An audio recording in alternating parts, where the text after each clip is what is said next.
The GPS DairyCAST features the high-value insights of the GPS Dairy Consulting team's trusted advisors and the owners and managers from the elite dairy farms they serve. These conversations deliver on the GPS Dairy Consulting promise to inspire change and grow leaders. Hello and welcome to the GPS DairyCAST. I'm Peggy Coffeen from the Uplevel Dairy Podcast, serving as your host. And on this GPS DairyCAST, we are coming to you from the 2023 GPS Leaders Forum. And joining me are Dr. Kimberly Stackhouse-Lawson from Colorado State University, as well as GPS Dairy Consultant Andre Pereira. And these two will be discussing sustainability, why there's so much pressure and confusion, not only for consumers, but also for dairy producers, and some of the bigger picture viewpoints and impacts of the sustainability conversations relating right back to the farm level. Enjoy this conversation with Dr. Kimberly Stackhouse-Lawson, as well as Andre Pereira. Hello, Dr. Kim. Thank you for coming. Really appreciate for having you here at Leaders Forum and doing a presentation for us. But we would like to expand a little more on the conversation, and it's great to have this opportunity here. You are at Colorado State University and Director of Ag Next. Why don't you give us an introduction a little bit about Ag Next and what you do there? Great. Yeah. And thank you for having me. Ag Next is a new initiative at Colorado State University that sits between the College of Agricultural Sciences and the College of VetMed and Biomedical Sciences. And we're a team that focuses on advancing sustainability in the animal agricultural space. So the most exciting thing about Ag Next is the incredible group of scientists we've been able to attract to the team. Uniquely, each of those scientists, half of their salary is paid for by the provost through the Ag Next budget. And then the other half of their salary comes from a partnering department. And so we will eventually hire 12 tenured faculty members to work in this cluster hire. We've hired 6 so far, and those faculty members' partner departments are the Animal Science, the Department of Ag Resource and Economics, the Ag Experiment Station, and the College of VetMed Biomedical Sciences. I'm actually partnering with Clinical Sciences, so through the veterinary school. And in that way, we've been able to build a team that extends from methane experts to epidemiologists to really work on that complex topic of sustainability. Along with that team, we've hired an incredible group also of communicators. And so we have 2 full-time public relations specialists who help us do a better job talking about this complex topic. And so they help us translate science into things that are more easy to understand, but also stories that people want to listen to and talk about and can relate to. And so in that way, we're really trying to promote sustainability through the animal agriculture space. I think that's very interesting, mostly with the sustainability part, right? Being sustainable has such a broad understanding throughout different groups in the society, right? So, and there's a lot of pressure and confusion as well. So pressure coming from consumers, pressure coming from creameries, pressure coming from everywhere, but also confusion on what is actually sustainability. So it's good that you have this large group that is focusing on that. But a question I want to ask you is, what are the factors that make it so complex? Why is it so complicated for the general public to understand what sustainability is, and how can we make that more simple? Yeah, it's a great question. I really think one of the most challenging things about sustainability is that we all think we're experts at it and we all think we own it, right? Because it is such an emotional topic. And so what may be sustainable to you may be very different for me. So if I asked you, what is sustainability for you, your mind may go somewhere else. And if somebody asked me, like, what is sustainability to Kim Stackhouse? It's actually, for me, it's that the operation I grew up on continues to exist, right? And even though I study sustainability and I truly look at what makes it so complicated, I still have a personal, right, attachment to it. And so I think that emotional element of sustainability is something that's hard to untangle from the science of it. And we see that frequently where emotion can oftentimes override our science. So if we have a recommendation that's based in science, we'll see an emotional decision that might be made in lieu of our science-based information. And sustainability is also multifaceted. So There's the traditional three pillars of economic, social, and environmental. And in true sustainability, those would all be balanced. But those pillars also overlap, right? And they're nuanced. And if you are working on something in one pillar, there's always going to be trade-offs or unintended consequences in another pillar. And then I think when we begin to layer agriculture and food production on top of something that's already complicated, people make decisions about the food that they buy. And some of those may be informed by science, but most of those are emotional, right? So I make many food purchasing decisions because my mom made those purchasing decisions, right? And it's what I grew up with. And so agriculture becomes more complicated. We grow food across a variety of different regions and in a variety of different climates and cultures. And then we sell food across that same sort of diverse perspective. And so it's a nuanced and challenging area. Yeah, it is very interesting. I thought it was very interesting, a comment you made today about how we don't choose where the source of electricity comes to our house when we turn the plug up.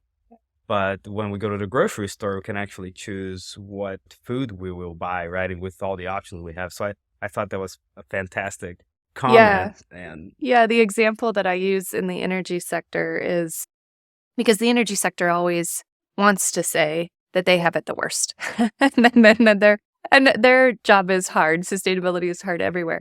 But I always remind my energy friends that when we turn on the lights in our homes or in our offices, we don't choose the source of the electricity, right? We don't choose whether it's solar or another renewable form, or if it's coal-fired, for example. The municipality chooses that. And it's sort of outside of even our thought process. We're mostly just annoyed if the lights don't turn on, right? We're not even happy that they do. Yep. But in food, that's different, right? Food purchasers make a decision at least weekly and sometimes more often. And so it's certainly an added challenge when it comes to agriculture. Yeah, and on that, so on the food companies, what are the companies out there that are mostly influencing these decisions and these policy decisions that are coming up down the pipeline? Yeah, so I think when we think about food companies and policy, right now they're more separate, right? So I think from a policy/government perspective, they're really approaching sustainability more through the lens of that environmental pillar and hyper-focused on greenhouse gas mitigation. And really thinking in the U.S. about methane mitigation when it comes to agriculture and also carbon sequestration or reduction opportunities.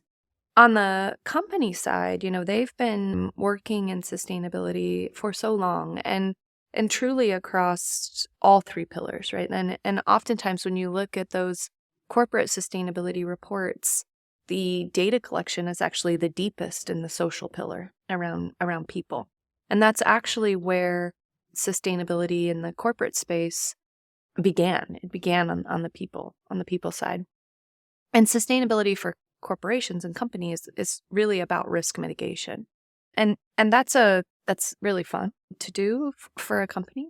But greenhouse gases have really evolved since 2017, 2018, when companies really started to begin to report and measure those and have that pressure that would come from predominantly ESG investment and sustainable finance and also image, right? Company image. So what does a boardroom expect? Why would somebody invest in a good company, right? People, those same emotional components that a consumer makes around food selection, people are making around investing in companies too, or working for companies. Strong corporate sustainability programs oftentimes correlate to reduced turnover in a company as well. And so there's lots of really good business elements of sustainability. And that has not gone away, right? Even though we see hyper-focus in the climate space, and that's converging with what we see from a government policy perspective. And so it feels oftentimes like all we do is talk about greenhouse gases and climate. If you go look at those corporate reports, they are as robust in that social and economic pillar as they are in the environmental pillar. And there's good reason for that, right? Those companies are really trying to think about that nexus and the system and trying to understand those unintended consequences and quantify it. And it's a developing space. We're not good at quantifying all of that all of the time, but we're certainly getting better at it. It's very interesting. So you talked about ESG. Can you just expand on what this ESG is and how much money is there? Yeah. So ESG stands for environmental, social, and governance, and it's an opportunity for large hedge funds essentially to invest in companies, and I'm going to use air quotes here, kind of for good, right? So it's an investment in companies that are demonstrating progressive approaches related to the environment, social aspects, and then their governance. And so it's really been a unique evolution from a company perspective. And so it really started with just transparently reporting to a set of standards. And those standards, there's many of them. And there's a couple that are most commonly used. So the Global Reporting Initiative is a very common one. The Carbon Disclosure Program is another common one. SASB, the Sustainable Accounting Standards Board, is another common one. And then TCFD is another common one, the Task Force on Climate-Related Disclosures, I believe is TCF. Yeah, Task Force on Climate-Related Financial Disclosures, I think is the acronym. And so ESG really started from a company perspective. There were large investing corporations that were looking for companies to invest in that were good, that were profitable, but also good companies, like kind of using their scale and size for good. And so these reporting initiatives developed, standards developed, and then the first sort of wave of that was just transparently reporting that on your website, right? And that's good. It's great, right? One of the best ways to hold yourself accountable is to measure. But another really good way to hold yourself accountable, because others will hold you accountable, is to publicly report that. And so it really started as just reporting that on a website, which opened companies up for significant criticism as well. And so those reporting initiatives have continued to evolve and mature and are robust now. And we're beginning to see ESG investment where you have to do more than just publicly report. You actually have to demonstrate progress over time. And that was always the intent of the investors, right? But they'll basically say, here we have these ESG criteria. If you meet those criteria, we will invest these dollars in. So it's a way to kind of unlock that investment. If you're enjoying this podcast and you want to learn more about GPS Dairy Consulting, make sure to join our email list. Our announcements aren't just for GPS clients, but instead for anyone looking to advance their dairy business. Learn more about GPS and take a deeper dive into dairy farming hot topics. Stay in the loop with our once-weekly emails and have all GPS DairyCAST podcasts, blog posts, event announcements, and monthly newsletters sent straight to your inbox. You can join the GPS email list by clicking the link in the show notes. We're focusing on dairy production here, right, and dairy producers. And one of the topics you talked about at the presentation that is very interesting too is how the government is working on mitigating methane emissions. How does these policies and these pressures work towards the dairy farming? Great question. So in the sustainability space, it has evolved from in the 2015, 2016 era of really being very company focused. So it would have been a corporate sustainability report on what you can control, right? So it would be kind of within the company's own walls. So if it's a creamery, it's really just the processing facility, right? As sustainability has evolved, so has the expectations. And so there are expectations today whereby that company the expectation is that the company, the creamery, would have influence on their supply chain. And it's a way to encourage change.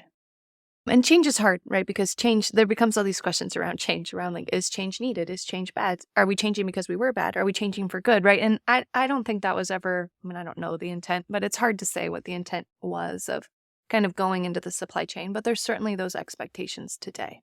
And so we describe that in the greenhouse gas space as Scope 1, Scope 2, and Scope 3. But it really applies to every single indicator that is sustainability. And expectations for data transparency and traceability are here today, all the way through the supply chain. And so I'm sure dairy farmers have felt increased surveys, right, around asking them questions related to how they're conducting their operations, right? And so when we think about scope 1, that's just what you control, what you own in your own operations. Scope 2 is sort of more supply chain oriented, but it's closer to you, right? It's like within a region. Scope 3 is outside of your scope. And it's very clear in greenhouse gases what's included and not included. But companies are beginning, and have for 4 or 5 years now, asked those same sort of questions about suppliers. So labor is actually a really good example, and it's been one that has been supply chain specific for the longest, where companies will have audits around where's your labor coming from and what regulatory processes do you have in place to ensure that that labor is legal and you're following all of the laws and regulations associated with that labor. And for example, in many sustainability programs, that will extend all the way to feed suppliers, right? Or fertilizer suppliers. And most of that's region dependent. So if you're in a region of the world, that would be, something to be concerned about. But that's really where it stems from. And so There has been a lot of talk lately on where is the source of your palm fat, for example, that comes exactly. from Right. Asia. So So I've heard that's, that. so that's a sustainability program, right? That a company has. And then they're going to be asking you exactly that.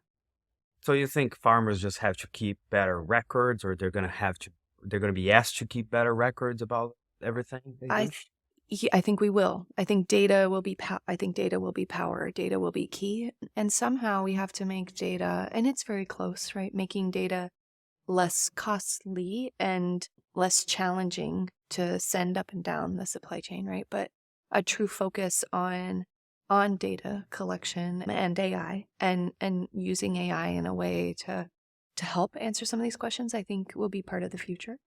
I think it will be an expectation. And, I think the good thing about that as an expectation is the storytelling and the public relations and the trust that hopefully we can build as a supply chain with that data, right? So I think the immediate reaction is, oh my gosh, that's going to be expensive to collect. It's going to be hard to collect. I don't have it. I don't have time to do this, right? Like, how am I going to do this? Yeah. And those are all fair. I mean, I collect data for a living. Those are fair responses. But hopefully we can transition that to, okay, we have to collect this data. And I do think, unfortunately, it will be a have to, right? It's going to be a mandate for many of these supply chains, and turn it into, we're an industry you can trust, and here are our proof points, right? Because we know today that proof points are expected, right? So radical transparency is coming. Yep. So those are great. But here at Leaders Forum, we have most of the progressive dairies in the Midwest that are attending, and they've had a lot of questions. And I just wanted to follow up on those questions and take a quick look at them. So one of the questions that comes up a lot, that I've heard it from clients as well, is, here's the question: how do you expect dairies to invest millions of dollars into a process that doesn't have clear expectation, goals, rules, and it's so murky, right? You can't see what's going on. It's a lot of money. It is a lot of money, and unfortunately today I don't have a solution for them to invest in, right? So that's something that keeps me up at night, is the lack of dollars for knowledge creation and research. And so, we saw the Climate Smart Commodities Partnership that invested billions in the adoption of climate smart practices across agriculture. And in animal agriculture, for example, there's been less than $5 million invested in the last 10 years from USDA looking at the mitigation of methane, which is our predominant greenhouse gas emission, right? And so I don't, to be clear, expect them to invest millions. What I hope is that they can help policymakers and food companies understand that they are unclear on what to do, right? I don't have anything that I can tell them to do today except for to keep doing what you have been doing, because you've made remarkable progress. But to meet this new expectation, we're clearly going to have to do more. And that clearly going to have to do more is going to have to win in multiple sustainability pillars, right? It can't just be an environmental win. It has to be, hopefully, it's a win in the other two pillars, but at a minimum, it's got to maintain those other two pillars, right? And we still have a lot to discover. So I think being really authentic and open about what our challenges are and coming to the table with a specific ask is important. And producers are the very best to do that, right? So if the ask is, I'm not willing to invest millions in something that I don't know, then come to the table with, here's what I need to know before I'm willing to make an investment, right? Like come with a solution, maybe not the solution by which you're going to adopt, but the help people understand what you need to know to do those things. There's a lot of methane emissions that are coming from dairy farms, right? And people are complaining about how can we reduce those? We know enteric emissions are very hard to reduce. Reduce enteric emissions, we pretty much reduce profitability.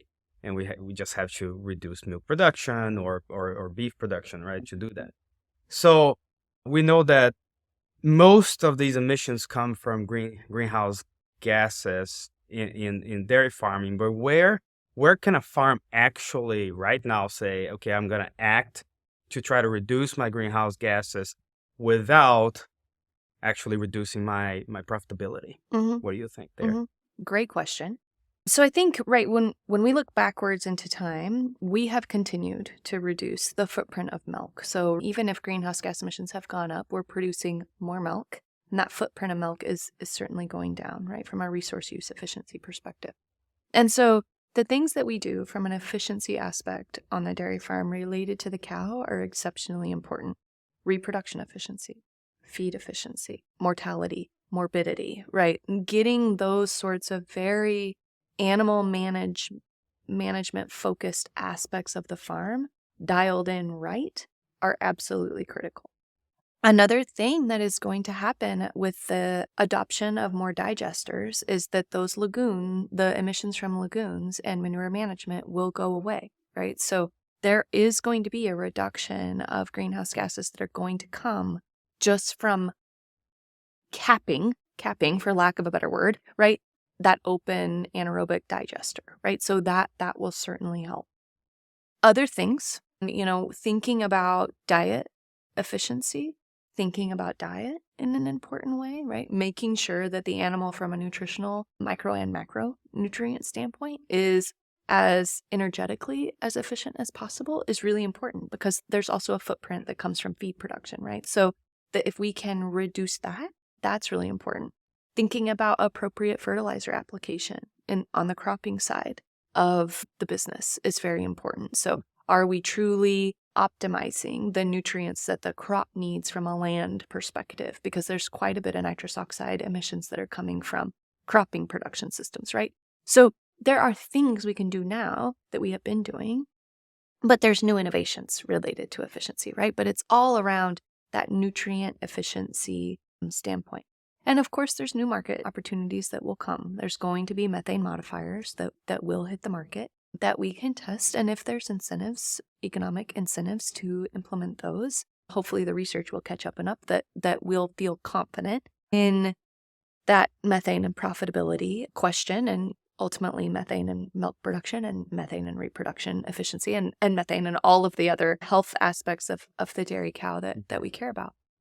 Our team is actually really excited about what's the greenhouse gas savings in just identifying what a healthy cow is. Right? So we often in the research space think about what's a sick cow, but how do we turn that around and think about what's a healthy cow, and how do we manage for that healthy cow, and how do we help her from a longevity perspective? I'm also really excited on beef on dairy and the sort of added speed at which we might improve genetics in the dairy herd because of beef on dairy. So as that cow or as that calf is worth more when he is born, will we see cow longevity increase? And then will we see stronger genetic selection for the highest producing cows on the dairy farm and doing more kind of ET transfer and thinking about genetics kind of differently? So I'm excited about that element of dairy and how that could be a climate smart solution. So, I think we get very myopic and focused on, oh my gosh, I'm just going to have to feed another additive. And maybe. But I think if we do a good job and we're thoughtful and we come together and think about it in a systems perspective, and we have dollars to actually conduct research, not just on additives, but on management decisions, like there might be multiple wins that come out of this new age of sustainability. Yeah, I think there's a lot of focus on this methane part, but you're right. There are a lot of other bottlenecks that can be worked on way before we even start talking about an additive to improve the cows. And they may be more impactful. It right? could be. You're They right. could So be. we need to really focus on getting those models right, making sure our prediction equations are right, making sure we have a menu of options producers get to choose from that work for them, and then make sure whatever we're predicting on that farm as a reduction is accurate, right? And then let's let this producer do what they do best, which is manage their own operation and more or less say thank you at the end, right? Yep. And it brings me to a question they had is one asked, is there an incentive to start doing this earlier rather than later, or waiting until 2030, 2040 when these companies are gonna bring those goals into action? Is there an incentive to do it earlier rather than later? I think you just answered the question. There's always an incentive to be more efficient and to have less waste in your farm and actually waste less money and improve your genetics, right? Yeah, absolutely. And I think there's incredible incentive to be at the table because this is being defined oftentimes without many producers in the room. And I think that element of bringing that expertise into boardrooms and corporations where these decisions are being made and being respectful, right? I mean, you don't want to come in there very mad or very upset, but also very clear in what's possible and what you can do and what you need help with, right? So I think there's huge incentives just to help shape the narrative and the conversation. I have a question for you on that and on going forward, moving forward, and tricky one, but I don't like to separate people into generations, right? Mm-hmm. We all talk about boomers, millennials, etc. But what do you think this next generation that's coming up, the younger generation, will want to see as a sustainable future for them? Oh, that's a great question. I work with them daily, which is very interesting as a professor. That the next generation are my graduate students and undergraduate students and others. And the good ones are, which we have, right? I think when you get to graduate school or you're selected as a undergraduate intern in a research program, I mean, they're the top tier. They're predominantly women. Our entire student team, there's 20 of them, and we only have two men. They're predominantly women. They care deeply. They're tough, really tough. They have great emotional IQ. And I don't know if it's because they've grown up with social media their whole life, and so for them, separating the truth from non-truth is very quick, and they make it more as a gut reaction rather than a knowledge of science, which is very interesting. But most of the time they're accurate. And so I've been wildly impressed with the top tier. Hard workers, diligent, very mindful, and then again, just incredible emotional intelligence. So I think we've got great leaders that will come up and will help shape this and frankly will be critical to our success. That's great to hear. I've been seeing similar things with farm transitions that I've been seeing in the past few years. So yeah, it's exciting. It's very exciting actually for the future. It's very interesting to hear and talk about this sustainability topic, right? Because we as dairy nutritionists, we do that on a daily basis. My graduate work, when I did my doctorate, was on nitrogen and methane emissions and how to reduce those, how to actually make them more efficient. And it's something we constantly work on is efficiency of nutrients that we put in a diet. How can we utilize more of those nutrients within a cow so she can be more productive, right? And we're constantly working on that. There are several feed additives that some promise a lot of things. Some just are more realistic as well in saying this is what it does and that's it. And we also have to balance those feed additives and know okay, what can we use in this specific case for this specific scenario in this farm that is going to increase the efficiency? It's a very important topic, not only for dairy farmers, but also for nutritionists and for farmers and nutritionists to have that conversation revolving what are you doing to increase my efficiency and try to reduce, for me to be more sustainable. I mean, farmers are stewards of the land. We know that. And they want that. Every farmer I know wants that land to be pristine for their next generation. That's one of the most important things for them. So in our perspective as nutritionists, it's a very important topic. We try to steer away from the politicized topics, right? And things that can be polarizing, or commentaries that can be polarizing. We try to steer away from that. But as a nutritionist, our focus is let's try to make this more efficient. Let's try to make your farm more efficient. And the consultant side of us as well is also working on let's reduce mortality, let's improve our reproduction efficiency, let's try to optimize our reproduction methods here so we can do, for example, beef on dairy on the cows that are not going to be the future of this herd, and focus more on the future of the herd. How can we accelerate the genetics that is coming into the farm right now with better genetics? So there are things that us nutrition consultants we focus a lot on that as well, but basically because I also want to see that land to be there for their next generation, right? So that's what we.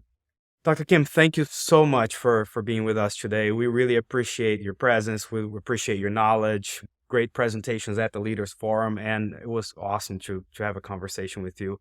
Really appreciate it. Yeah, thank you so much, and hope to see you around, and I hope this topic will just keep popping up.